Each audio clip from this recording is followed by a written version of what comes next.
I hope you guys had a good week. We are just about to close the markets almost 4 p.m. here, Eastern Time. Interesting week. I know a lot of you are probably interested in what's going on with Bitcoin, the markets. I want to do a comparison between the rates, the TLT, Bitcoin, see where we're going short term, and what do I think is going to happen in the next 2-3 weeks. I think this week could have marked the bottom for Bitcoin. I think it's very important to look at the RSI over here. We do see that RSI has dropped quite a bit, and if we look at the weekly here, last time it was at these levels was what? Yeah, 2 years ago, 2023, when it had essentially bottomed. Okay, so this is very interesting. Just because we have low RSI doesn't mean necessarily that we have further downside to go. I don't know why this is doubling, but this is a very, very interesting indicator, especially when we look at the comparison here, what happened afterwards. So we saw this 1-2 movement, and then it carried on to a massive rally up. Now, it doesn't mean that we are going to see the same, but this definitely is characterized after heavy selling and coming into an area of high interest for buyers. Now, the reason why I'm not that pessimistic is, again, I had done a comparison on the other video, and I was showing you over here that Bitcoin had a 31-32 correction until it actually rallied after that 40-something%. Okay, if not more. Let me do this again. Yeah, 70%. Okay, so I do think that markets definitely mirror previous moves, especially when it comes to the bull market. And here we had a correction of 36%. This is marking the 32% as it's been bought. What I'm trying to say here is that until we see further downside negating this support line here of April, I think it's safe to say that we're not going to lower prices. So if this holds here, this area holds here, now this is going to be tremendous for Bitcoin because this will allow the price to go much further up. We've seen checkbacks like these. Like if we look at the weekly here at Bitcoin, we have seen plenty of checkbacks before massive moves like that. Now, if we look at the markets and we compare with the markets have been signaling a temporary bottom, short-term bottom. The markets might have a little bit lower to go here, but they're in this zone that is A, oversold, but B, entering into a phase where negative news is starting to stop, and we're entering into a narrative that is pretty straightforward in terms of what's going to happen. There's ambiguity with the interest rates, but we've discussed before that central banks need to cut down. I really like the move over here. I like the rejection. This is an area of strong rejection here for the interest rates, and TLT today. I was very surprised with the power of TLT. Sure, there was some selling yesterday after it had moved up, but the fact that it tagged rejection, came back, checked back, and was bought halfway is signaling that there's building up of momentum here. I expect to see TLT in a few weeks rally up to the low 90s here.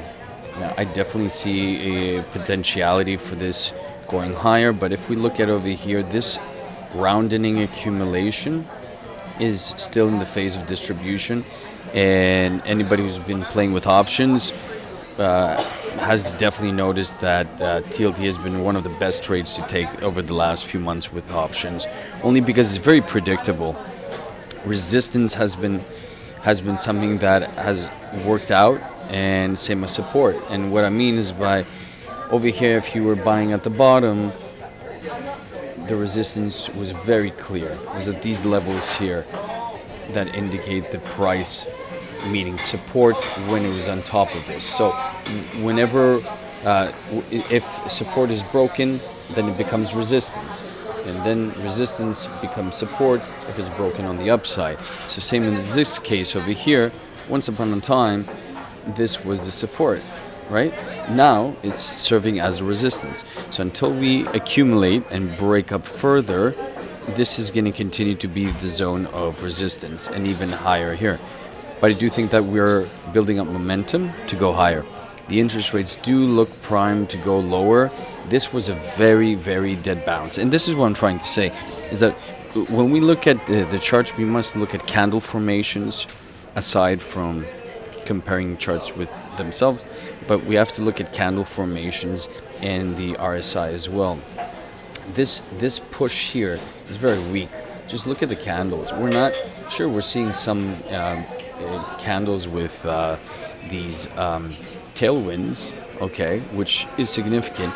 But when you're looking at the body of the candle, they're relatively small, okay? So I'm not seeing a lot of significant buying here. I'm seeing hesitation, and I'm seeing ambiguity, lovely word, ambiguity with the buyers when it comes to the power. You compare candles like this one. This was a power candle, right? This one over here. You look at this candle. This is a power candle. This is a power candle closing up. These are candles you want to see with momentum, okay? We're not seeing that here. We're seeing smaller candles, and in my opinion, at some point this is going to go further down.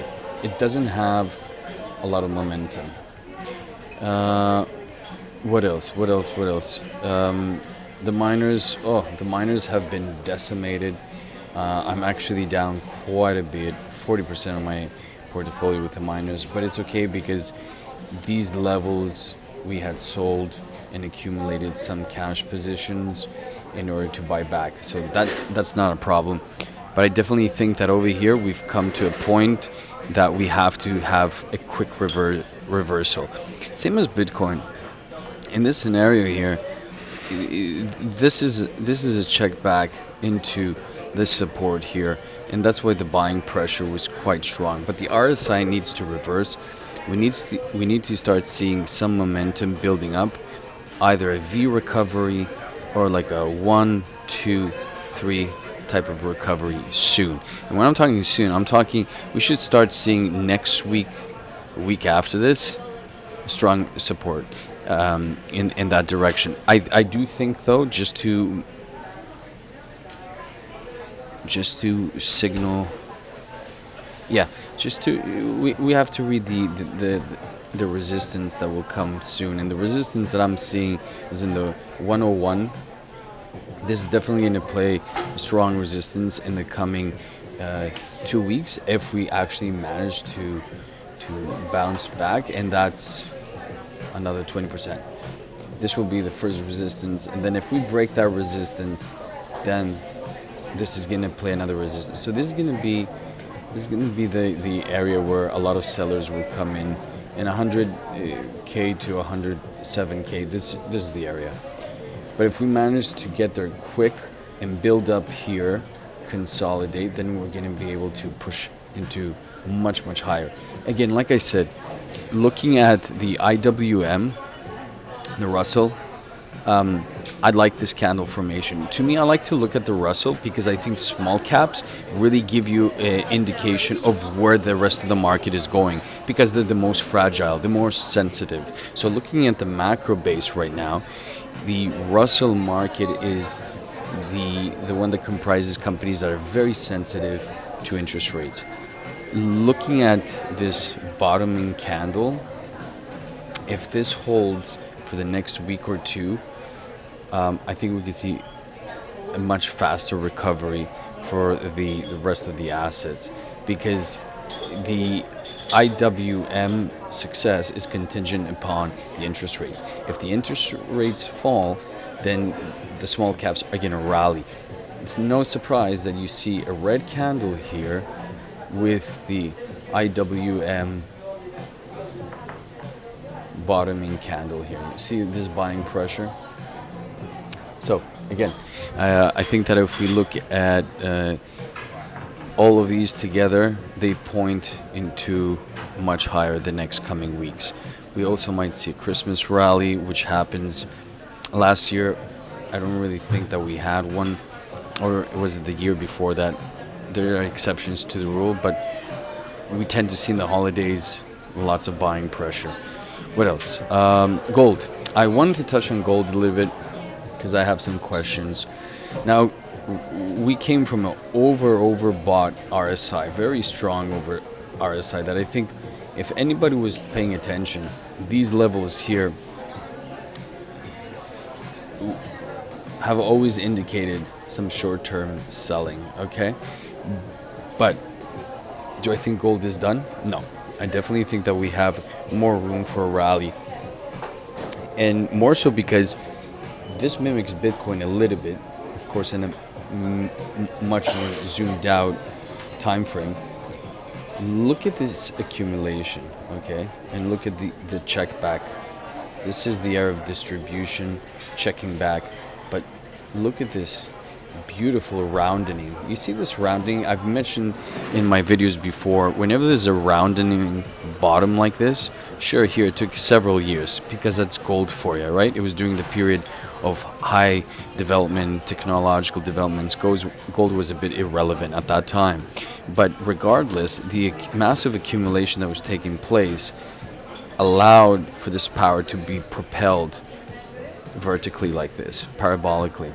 So my opinion with the recent moves is that of gold is that we still want to see some consolidation until we go much higher up. I just don't think that right now gold has the power. I think it's still overbought, and I do want to see a pullback.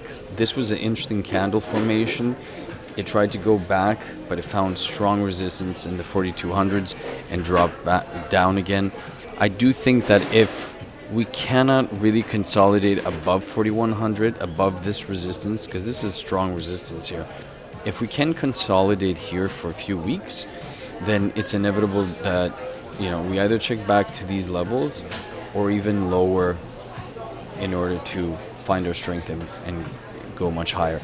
That is also contingent on how the US dollar is doing. The US dollar is showing some strength, and of course part of it has to do with some of the trades that are going on. It has to do with the work of the tariffs. We're seeing that the whole narrative of tariffs is reversing quite a bit.